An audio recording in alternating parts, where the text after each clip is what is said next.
कोई भी देश परफेक्ट नहीं होता, उसे परफेक्ट बनाना पड़ता है।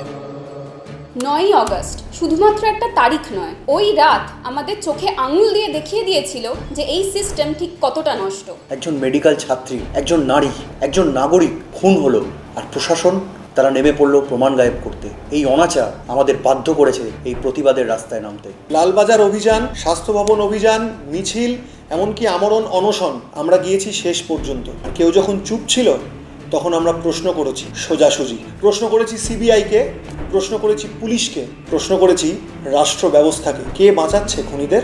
এই রাষ্ট্র ব্যবস্থা আসলে কার স্বার্থে চলে, যেখানে সত্যি কথা বললে শোকজ হয় আর ন্যায় বিচার চাইলে এফআইআর হয়? ডব্লিউবিজেডিএফ বলতে চায় ডাক্তাররা শুধু প্রেসক্রিপশন লেখেন, তার সাথে সত্যি কথাগুলোও বলতে চায়।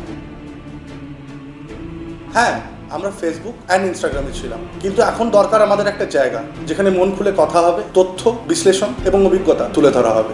সেই জন্য আসে ডব্লিউবিজেডিএফ এর ইউটিউব চ্যানেল, যেখানে সোজাসুজি সরাসরিভাবে কথা বলা হবে। আমরা এখানে শুধু আন্দোলনে কথা বলবো না, আমরা বলবো রোগ হলে কি করবেন, জরুরি পরিস্থিতিতে কার কি দায়িত্ব, একটা জরুরি অবস্থায় হসপিটালে গেলে আপনার কিভাবে আপনি পরিষেবা পেতে পারেন, সেই পরিষেবা পেতে গিয়ে কি দুর্নীতি হয়, কি রাজনীতি হয়। সরকারি হাসপাতাল মানেই শুধু ডাক্তার নয়, সরকারি হাসপাতালে বেড নেই কেন? আমরা বলবো, আমরা প্রশ্ন তুলবো, মুর্শিদাবাদের প্রত্যন্ত গ্রাম থেকে আসা একজন রোগীকে 5টা মেডিকেল কলেজ ঘুরে বেড়াতে হয় কেন? ইনফেকশনের জন্য কোন ফ্যাক্টর দায়ী? আসলে প্রশ্ন করেই কেবল সচেতনতা বাড়ানো যায়। একটা রোগ মানে শুধু শরীর নয়, তার পেছনে অনেক রাজনীতি থাকে। কেন বেড নেই হাসপাতালে, কেন হন্যে হয়ে ঘুরতে হয় রোগীদের? আমরা এসেছি বাস্তবের মুখোমুখি হতে এবং আমরা এসেছি সাধারণ মানুষকে স্বাস্থ্য ব্যবস্থার মুখোমুখি করতে। আমরা স্বাস্থ্য নিয়ে কথা বলবো কারণ আমরা জানি এই দেশে শরীর, জাত, জেন্ডার এবং ক্লাস একে অপরের সঙ্গে জড়িয়ে আছে।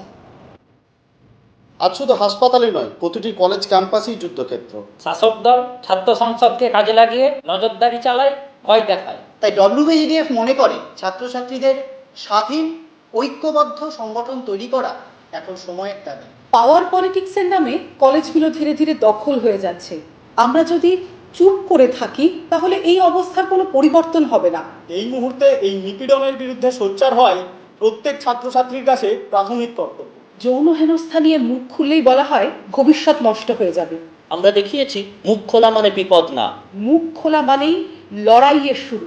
ডব্লিউবিজেডিএফ সকল ছাত্রছাত্রীর সেই সাহসিকতার জায়গা। কেউ যদি মনে করে আমরা শুধু স্লোগান দিই, সেটা কিন্তু ভুল। আমরা যুক্তি নিয়ে কাজ করি, আমরা তথ্য নিয়ে কথা বলি। একটা বিকল্প স্বাস্থ্য রাজনীতি কেমন হয় সেটা আমরা গড়ে তুলতে চাইছি। ডাক্তাররা চুপ থাকুক, এই নীতি সম্পূর্ণরূপে ভেঙে দিয়েছি আমরা। চিকিৎসা শুধু স্টেথো আর প্রেসক্রিপশনের মধ্যে আটকে নেই। চিকিৎসা মানে মানুষের পাশে দাঁড়ানো, অন্যায়ের বিরুদ্ধে প্রতিবাদ করা। কারণ অন্যায় চুপচাপ মেনে নেওয়া মানে চিকিৎসার চেতনাকেই খুন করা। ডব্লিউবিজিডিএফ মানে একটা লড়াই, একটা স্বপ্ন যেখানে ডাক্তার আর নাগরিক একই সাথে দাঁড়ায়, একসাথে প্রশ্ন তোলে, একই সাথে ভাবে। এই ইউটিউব চ্যানেল সেই সহাবস্থানের জায়গা। মনে রাখবো, প্রতিবাদ করব, আওয়াজ তুলবো, আলো জ্বালাবো। ডব্লিউবিজিডিএফ ইউটিউব শুরু হচ্ছে।